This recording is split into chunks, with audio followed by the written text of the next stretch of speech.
What is your worst ex story? Story 1 by Bitter Laugh 692. My ex bought a new phone and lost all his numbers. Asked me to text him so he can save my number again. As him and I drive home, I text him, "Hey sexy, what's up?" And he responds, "Hey, can't talk right now. I'll text you back in 5. I figure he's fucking with me and forget about it. As soon as we get home, he goes to the bathroom. A moment later, my phone lights up. X, so hey. What's up? Me, not much, you? X, super horny. Wanna meet up tonight? Me, why not right now? Horny too. X, okay, we'll try to make it ASAP. Cool? Me, yeah. A moment later, he comes out of the bathroom for the following conversation. X, I'm actually just gonna head home, I think. Don't feel too good. Is that okay? Me, I'm okay. X, oh, but can you text me real quick so I have your number? Me, sure. I send him a text while we stand in the same room, hi. Him, fuck. I forgot what exactly happened afterwards, but I vaguely remember removing him forcefully from my apartment. A real keeper, that one. Story 2 by Spur. My Tyrios 21. After we broke up, she called to tell me she was pregnant and needed $600 for an abortion. I did the math and it was impossible. I was the father. I told her I wanted to keep the baby and that I'd be happy to take it, and she could even terminate her parental rights and not have to pay child support. I would be a single dad. A week later, she miscarried. Story 3 by Brendersy. I dated a guy who didn't wear shoes ever. Ever. Come winter, I took him on a hike up the mountain near my house. I told him to wear boots, as it's winter and snowing. Man brings flip-flops. We made it up a couple flights of stairs before he complains his feet are too cold to go any further. On our way down, I thought to myself, what the fuck am I doing dating a man who doesn't wear shoes? He'd be barefoot on the dirty city streets. There was one restaurant in town that'd allow him inside with no shoes. Real winner, that one. Sigh. Story 4 by Soup Spoon McGee. My ex was in med school and invited me to a dinner hosted by some prestigious doctor at an upscale restaurant with some of his new classmates.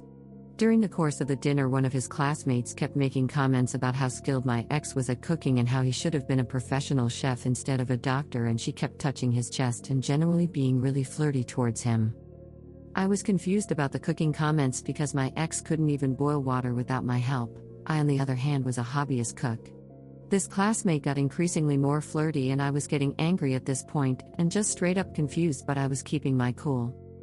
Then it came time for ordering, and when the waiter asked what I wanted, I just copied what his classmate before had ordered because it sounded good. She then very loudly in front of everyone said, "You'll probably want to order more because I don't eat as much as you." This was the same classmate that had been flirting with him all night. I turned bright red and just said it was enough food. I didn't touch my food when it came. After all of that, I asked my ex what all of that was about, and he first defended her, said maybe she was just trying to be nice and made sure I had enough to eat. Then said he had been posting photos of my cooking and maybe they confused it for his. I eventually just dropped it and moved on. Months later, we are at another function and a different female classmate asked him to enter his cooking into a competition the school was holding because he'd definitely win. I asked him why everyone thought he was the one making my food still. Keep in mind, I was spending hours making treats for his classmates that were bakery/restaurant quality for pretty much every special event they held at their school, many of which were student only.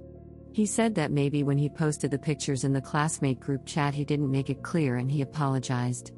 I asked him to see the posts and he scrolled to one that was vague but nothing bad, and I started scrolling because he mentioned there were a few more in the thread, and he went to snatch his phone, but I had already scrolled enough to see him taking credit for my hard work and flirting with some girl classmates who were fawning over his cooking, one being the girl who implied I needed more food than her because she was thinner. One girl said a doctor and a Michelin star chef, perfect boyfriend material, and he ate it up. Another girl said his calling was food and he said he agrees, but he just felt the call to help people more. I wanted to vomit. I also realized through some messages and our previous interactions that he had planned on entering the cooking competition but with my food under his name. Cooking was a passion I held dearly and worked very hard on. Everything I made I spent hours and hours perfecting, always buying the finest ingredients I could find with my own money I made from working full-time to support us while he went to school. I was so devastated and stopped cooking and was in a deep depression for months, and when I tried to cook I would just burst into angry tears, and he started to resent me for not cooking for him daily multiple times a day like I used to. During one argument he asked me why he even lets me live in our shared apartment anymore if I don't pull my weight. Keep in mind I was still financially supporting us and cleaning our apartment since I worked from home full-time. I just wasn't cooking anymore, but I also wasn't on the lease, him and his mother's idea. The cooking competition came around because all of this happened months before it was actually held, and he tried to get me to cook for it under his name again, and when I refused he got angry and told me I've had plenty of time to get over something that's stupid, and if I can't get over it soon enough to help him then I should just leave. I had nowhere to go. I was alone in a big city, with the only close family being my abusive parents 4 hours away, and he knew this. Story 5 by SMC0881. Ex-wife used to gaslight me and try to convince me things I saw with my own eyes were remembered wrong or never happened. She even went as far as telling our therapist that I was paranoid and delusional. All to cover up her lies and even use her kid in her lies without him knowing. A lot of similar stories to that, and she was a pathological liar. I ignored a lot of red flags though and excused her behavior away. Literally thought I was losing my mind while going through all that shit. Once it was all said and done, it felt like I was given my sanity back. Story 6 by Eggplant240. I was dating a guy for a brief minute, against my better judgment, and one of my really beautiful friends fell in the shower and broke her nose. His response was haha good. I like when girls who are too full of themselves get their faces effed up. After the horror of what he said wore off, I promptly dumped and blocked him. His mom texted me a few days later to tell me that I wasn't a nice girl and her son deserved better. Hope you're doing so bad in life, Kyle. Fuck you. Story 7 by Many Waters. Dated for 5 years, I worked my ass off while she took the summer off to fuck around with drugs and get mad at me when I tried to address her unhealthy coping mechanisms. She flew out to Amsterdam with some of her idiot friends to go on a crazy drug bender and came back a bloody mess. Once again, super mad when I expressed my concern for her and suggested alternatives that we could work on together. She used me as a wallet, taking her places, buying her food, games to play together, etc. Found out that she was cheating on me with one of my housemates in my 3rd year of university. The worst part? It broke my heart. In hindsight, I know she was terrible, but at the time and for a few years after I was completely shattered. I felt like somehow I'd failed her when it was the other way around. Thanks for watching. If you enjoyed this video, a sub and like would mean the world to me. It's free and you could always unsubscribe.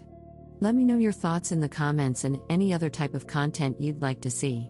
See you soon.